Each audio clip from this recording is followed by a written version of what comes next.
influência dos cafeicultores no governo, agora você vai ter uma política também voltada para os trabalhadores urbanos, né? Vargas teve como principal base de apoio do seu governo, dos seus governos, né? Vamos botar no plural. Ele teve como principal base de apoio justamente os trabalhadores urbanos, né? A partir do momento que ele começou a dar certos benefícios que os trabalhadores não tinham até então, né? A indústria no Brasil não tinha um grande investimento. E é aí um ponto muito importante para esse primeiro governo de Vargas, esse governo provisório, é o investimento em indústria, né? O Brasil vai passar a investir mais em indústria.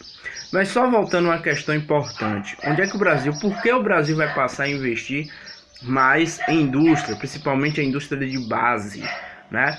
Primeiro, a gente, quando Vargas assume, né, num período que ele chama de Revolução de 30, né, para Vargas é a Revolução de 30, né, para os paulistas que sofreram o golpe, é o golpe de 30. Então existe muito isso, né, revolução para quem fez e para quem sofreu é golpe, né. Então foi, para Vargas é uma revolução, é uma nova república para Vargas, né, para você ver a ideia de que tudo que passou antes de Vargas era velho, e ele que vem com essa ideia, né? É Vargas que dá o nome à república que a gente viu aí lá atrás, de República Velha, né? A República Oligárquica, a República da Espada é chamada por Vargas de República Velha, por isso que a gente estuda com esse nome, República Velha, é um nome dado por Vargas, porque para Vargas a partir dele é tudo novo, é tudo inovação. Aí tem um pouquinho do positivismo aí também, né? Era uma ideia que perambulava muito pelo Brasil, o positivismo, né, de que tudo que está para frente é progresso, tudo que está para trás é retrocesso, né? Então Vargas traz isso também, né, traz como o que passou antes de mim aí é retrocesso, é velho, né, por isso República Velha, né? E de certa forma, por mais que Vargas quebrasse um pouco da hegemonia dos cafeicultores, né, desse bastante moral aos trabalhadores urbanos, que foi sua base aliada aí durante os seus governos, né, Vargas não deixou de lado os cafeicultores, até porque não poderia fazer isso, até porque a principal fonte de exportação do Brasil ainda era o café nesse período, né? Tanto que a revolução industrial que a gente vai realizar aí com Vargas, essa mudança radical na industrialização, é feita muito com dinheiro do café, né? Quando a gente vê lá, quando vocês forem ver lá em geografia, o acúmulo de capital para a industrialização do Brasil é o café. Acúmulo de capital é acúmulo de dinheiro. Então o acúmulo de dinheiro para a realização da nossa industrialização, ela vem do café. Então Vargas não podia deixar os cafeicultores de lado, totalmente esquecer os cafeicultores. Não, porque os cafeicultores eram uma base importante dentro do seu governo. E aí o que é que acontece, né? O que vai acontecer na verdade é que Vargas, a gente está vindo aí da crise de 29, né? Que parou o mundo, e o café sofreu muito com a crise de 29, né? Porque a crise de 29 foi um colapso no mundo, né? Então o mundo passou a comprar apenas aquilo que era essencial para a sobrevivência. E café não é essencial para a sobrevivência. Café não faz parte de cesta básica. O que é essencial para a sobrevivência? Proteína, ovo, carne, né? Farinha, feijão, essas coisas são essenciais na cesta básica. O café era visto como um artigo de luxo lá fora. Então, os compradores do café brasileiro tiram o pé e deixam de comprar o café brasileiro, o que faz com que a gente tenha uma safra e que esse café seja estocado. Não tem para quem vender, não tem mercado consumidor. Lembrem, quando tem muito produto estocado, o preço do produto cai. Só que existia lá em 1906, foi criado, eu falei para vocês anteriormente, é só buscar nos vídeos anteriores.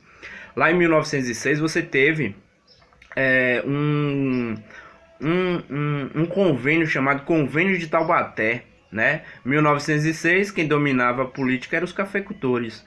E aí o Convênio de Taubaté dizia, né, que se os cafeicultores passassem por problemas de venda, que não conseguissem vender o café, o governo compraria esse café, né? E Vargas vai botar isso em prática. Ele até poderia não fazer isso, alegar alguma coisa e não colocar em prática, mas ele sabia que o apoio dos cafeicultores era muito importante. Então ele coloca em prática o convênio de Taubaté mais uma vez e compra o café dos cafeicultores, né? Em fevereiro de 1931, ele passa a comprar todo o estoque de café dos cafeicultores.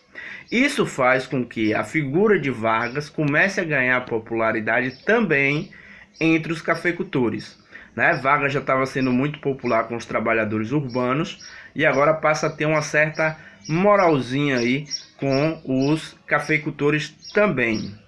O que é que acontece? Como você está pagando esse café aos produtores com moeda nacional, né? Você, de certa forma, está impedindo com que tenha a entrada de moeda estrangeira, né? Isso também impacta na importação, certo? Ou seja, essa falta de entrada de moeda estrangeira, até porque os cafeicultores recebiam em moeda brasileira, né? Faz com que também se interfira nas importações, nos produtos importados. Se você não está importando produto, você tem que necessariamente passar a produzir esses produtos. Se eu não compro de fora, eu tenho que produzir. E é justamente o que vai acontecer. Vai acontecer um aquecimento industrial. Ou seja, vai acontecer vai se potencializar a indústria brasileira que ainda estava engatinhando, né? Os investimentos vão aumentar, a indústria vai começar a produzir, principalmente a indústria de base, certo? Nesse primeiro governo Vargas vai se destacar a indústria de base, a indústria que a gente chama de indústria leve, né? Que produz bens de produção ou bens de consumo, ou seja, alimentos, calçados, né? Entre outros aí que são indústrias mais leves, né? Que tem menos investimento, mas já é um grande investimento naquele momento para o Brasil. E aí a gente vai dizer, por exemplo, que a nossa primeira revolução industrial vai ser realmente a partir de Vargas, principalmente a partir de 1933, certo? Vargas vai potencializar muito a indústria nacional, né? Esse período na geografia, por exemplo, a gente chama de primeira revolução industrial no Brasil. A segunda revolução no Brasil seria com JK, seria aquele período que vai de 55 até os anos atuais, né? Mas a nossa primeiro investimento pesado em indústria é nesse primeiro governo Vargas, principalmente a partir de 1933, certo? Para a gente ver outra coisa importante do governo